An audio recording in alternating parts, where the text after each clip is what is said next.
Hai CS, kembali lagi di channel YouTube Cerita Sejarah. Kali ini kita bakal mengupas kisah tentang Prabu Siliwangi atau Raden Kian Santang. Sri Baduga Maharaja atau yang biasa kita kenal sebagai Prabu Siliwangi merupakan raja kerajaan Pajajaran yang cukup dikenal oleh masyarakat Sunda. Di Kabupaten Garut, Prabu Siliwangi memiliki salah satu cerita, yaitu saat dikejar oleh anaknya, Prabu Kian Santang, atau Raden Sangara atau Syekh Sunan Rohmat Suci untuk diajak masuk Islam. Cerita pengejaran tersebut oleh penyanyi pop Sunda Yayan Jatnika dijadikan sebuah lagu dengan judul Sancang. Sejarawan dan budayawan Garut Warjita mengatakan bahwa proses pengejaran yang dilakukan oleh Prabu Kian Santang terhadap ayahnya itu berawal dari Bogor dan berakhir di hutan Sancang yang saat ini masuk di wilayah Kecamatan Cibalong, Kabupaten Garut. Aksi pengejaran yang dilakukan Prabu Kian Santang dilakukan setelah ia memeluk agama Islam.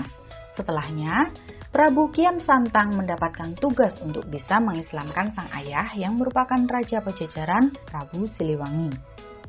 Dalam proses pengejaran terhadap Prabu Siliwangi di Garut, menjadikan sejumlah tempat ini dinamai dari hasil ucapan dan perilakunya. Hingga saat ini nama-nama tersebut masih digunakan. Jadi Prabu Siliwangi ini menurut cerita, saat akan diislamkan lari ke arah timur dan sampai di Garut. Di salah satu tempat yang mengarah ke selatan Garut, Prabu Siliwangi beristirahat dan bersanding bersama pengikutnya. Tempat istirahat itu kini dinamai Muara Sanding di wilayah Kecamatan Garut Kota. Setelah merasa cukup beristirahat, Prabu Siliwangi mengetahui anaknya akan segera sampai menyusul. Karena tidak ingin disusul, Prabu Siliwangi bersama pengikutnya kemudian melakukan perjalanan bawah tanah atau yang dikenal dengan istilah nerus bumi agar tidak ketahuan Prabu Kian Santang. Proses nerus bumi itu menurut Warjita dilakukan sampai ke salah satu wilayah yang saat ini masuk ke Kecamatan Cilawu atau Munjul. Nama Munjul ini berasal dari kata muncul, jadi saat nerus bumi munculnya di daerah Munjul. Setelah itu Prabu Siliwangi dan pengikutnya melakukan perjalanan biasa sampai ke wilayah yang saat ini masuk ke Kecamatan Bayongbong. Di lokasi tersebut, sang pengikut merasakan ngantuk yang luar biasa sampai tertidur.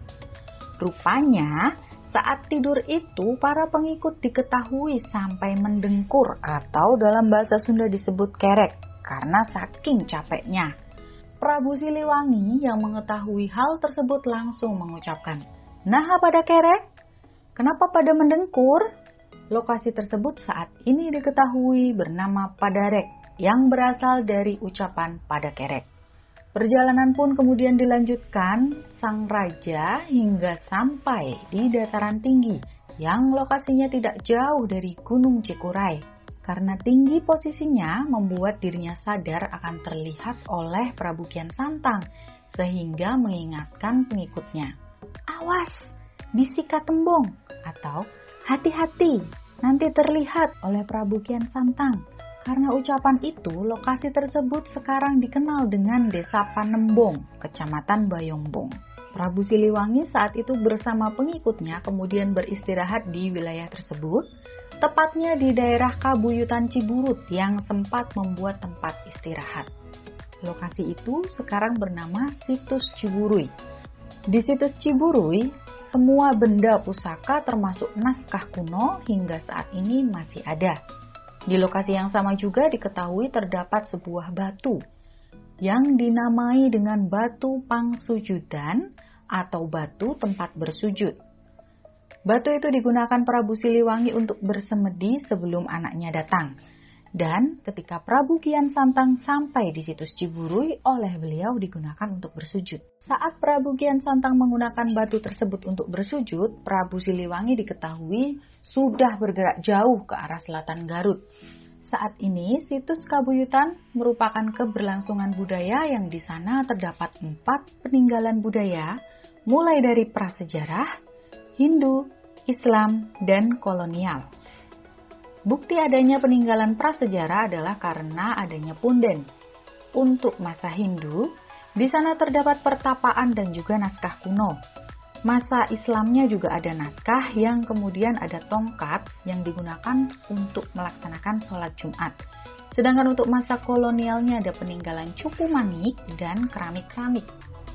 Kembali lagi ke cerita Prabu Siliwangi yang terus bergerak. Perjalanannya dilakukan sampai ke wilayah Sancang yang saat ini masuk ke Kecamatan Cibalong, Kabupaten Garut. Kecamatan Sancang dulunya merupakan kerajaan yang dipimpin oleh Raja Lewa Dewata. Raja Lewa Dewata diketahui merupakan sahabat karib dari Prabu Siliwangi. Di Sancang ini, Prabu Siliwangi kemudian menghilang tanpa jejak atau di masyarakat dikenal dengan istilah ngahyang. Namun, ada juga yang meyakini bahwa Prabu Siliwangi ini menjelma menjadi harimau putih, sedangkan pengikutnya menjadi harimau Sancang. Saat Prabu Siliwangi mengahyang, Sancang yang tadinya kerajaan berubah menjadi hutan lebat. Hingga saat ini, hutan tersebut dikeramatkan oleh sejumlah warga. Selain lokasinya, ada juga tanaman kayu yang diyakini memiliki kekuatan magis, yaitu kayu kabua.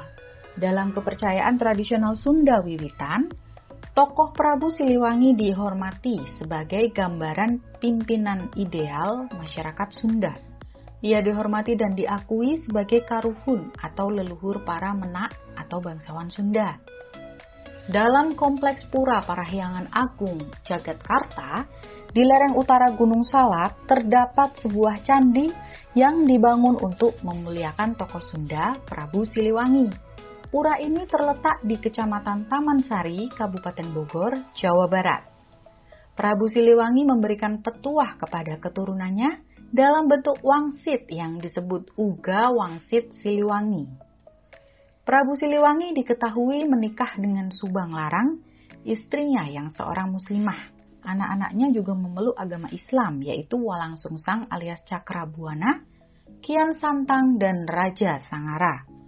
Pemerintahan Prabu Siliwangi dilukiskan sebagai zaman kesejahteraan dalam carita Parahyangan.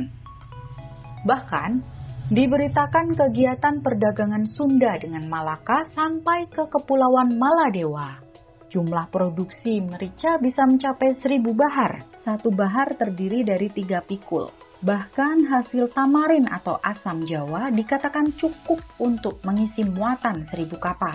Naskah kitab Waruga Jagat dari Sumedang dan Pancakaki Masalah Karuhun Kabeh dari Ciamis yang ditulis pada abad ke-18 dalam bahasa Jawa menyebut masa pemerintahan Prabu Siliwangi ini adalah masa Kemuh Pakuan atau kemakmuran Pakuan, sehingga tidak mengherankan bila Prabu Siliwangi saja yang kemudian diabadikan kebesarannya oleh raja penggantinya dalam zaman Pajajaran.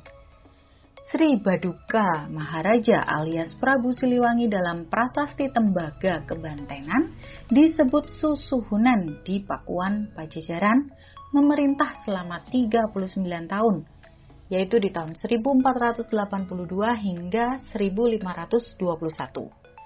Nah, itu dia kisah sejarah Prabu Siliwangi dan Raden Kian Santang anaknya. Kalau CS mau kisah sejarah lainnya yang lebih menarik, jangan lupa subscribe channel YouTube Cerita Sejarah yuk!